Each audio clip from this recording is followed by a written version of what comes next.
Secunderabad railway స్టేషన్లో పోలీసులు భారీ బందోబస్తు ఏర్పాటు చేశారు. దసరా పండుగ సందర్భంగా సికింద్రాబాద్ రైల్వే స్టేషన్లో పెద్ద సంఖ్యలో ప్రయాణికులు రద్దీ దృష్ట్యా జీఆర్పీ, ఆర్పీఎఫ్ బలగాలు బందోబస్తులో ఉన్నాయి. రైల్వే స్టేషన్లో గేట్ నెంబర్ 3 నుండి మాత్రమే ప్రయాణికులు ఎంట్రీ బోర్డు పెట్టారు.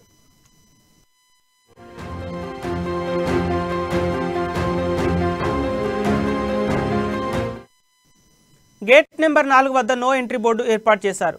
గేట్ నెంబర్ 5ను పూర్తిగా మూసివేశారు.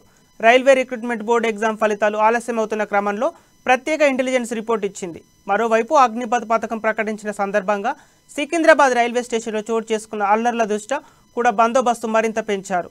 మొత్తంగా నిఘా వర్గాల హెచ్చరికల నేపథ్యంలో సికింద్రాబాద్ రైల్వే స్టేషన్లో భారీ బందోబస్తు కనిపిస్తోంది.